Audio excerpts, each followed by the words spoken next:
This is James Holder for IFL TV in association with Macklin's Gym Marbella. We're at the press conference today for Randy Caballero versus Lee Haskins. With me, I've got Team Haskins all the way from Bristol. How you feeling, lads? Buzzing, absolutely buzzing. Just done the press conference. Oscar De La Hoya, Bernard Hopkins introducing Lee Haskins to the stage is a dream come true.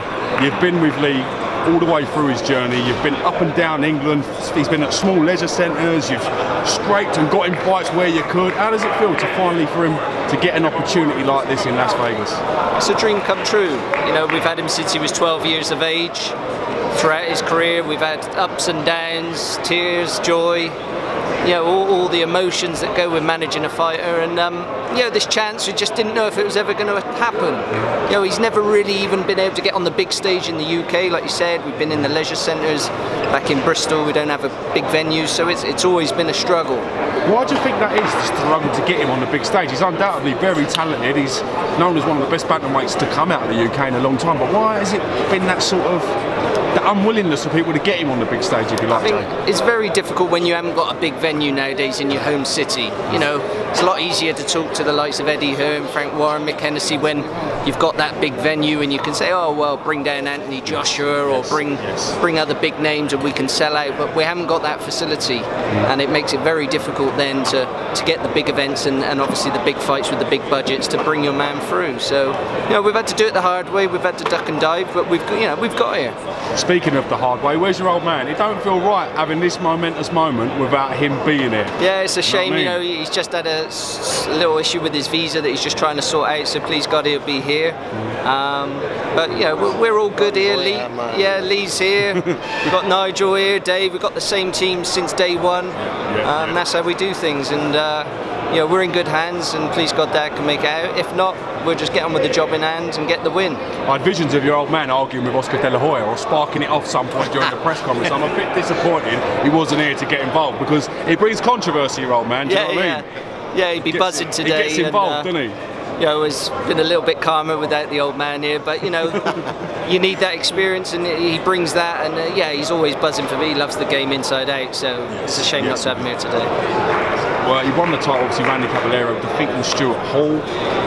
Good performance from him. He hasn't been active since then due to a cyst he had on his knee, but what do you sort of take away from the Stuart Hall fight that can help you with your tactics and your team coming into this fight? He's a traditional sort of Mexican fighter, comes forward, good head movement, a good array of shots, but with Stuart Hall it was just a toe-to-toe battle. With Haskins it will be different. We all know in Britain now Haskins boxes, I don't think they really understand over here. I don't. We've got a strong game plan. I don't think they've paid enough attention to our man, and I think that might surprise a few on the night. Looking at the odds before I came out, 6-1. I love a little fluff, Looking at that, I thought that was massive. I really did. I thought that was a really good price for the talent that Lee's got. You know what I mean? Yeah, massive price. I had it as a 50-50 fight. You'd probably favour Caballero with the home advantage, and we expect that. But yeah, it's a pick and fight. Nothing on his record suggests any different. He's not.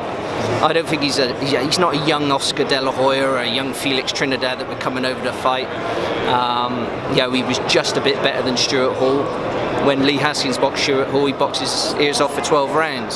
So I think when we compare them, we fancy the job, and that's why we're here. We're not here just to make up the numbers. We're here to win the title.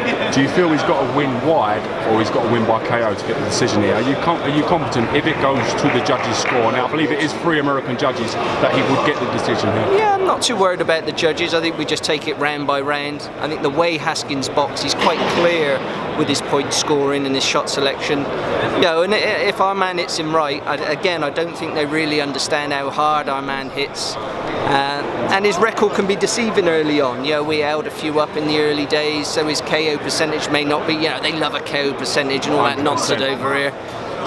They don't realise, we've seen him last time out against the Japanese Iwasa.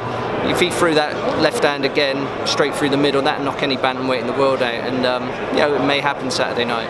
Listen, Lee's a lovely fella. He's worked hard his whole career, maybe about getting the opportunity. So this is his chance on the big stage to go out and impress. Yeah. Win, lose or draw, I wish him the best of luck, and hopefully he comes back as a new IBF bantamweight world champion. Please God. Thank you, James. Closing words. Anything you want to add before we go? Well, into the business. We're going to do the business. Like I said, we got a game plan. It's we do it round by round as we see it, and I'm sure this is the best condition. I've been with Lee since he was 19, having his pro debut. I've been with him all the way through his career with Chris as Chris' right-hand man, and we've had a great journey, you know, just recently with Lee Selby, now Lee Haskins, and I'm sure we're going to produce another world champion. Top note. On that note, thank you ever so much for talking to IFL TV. Really do appreciate it. Lee Haskins head-to-head is now out, so we do appreciate if you share it amongst Bristol and let's get everyone involved. Cheers, James. I appreciate IFL being here at the big time. Thank you very much. Cheers. Thank you, mates.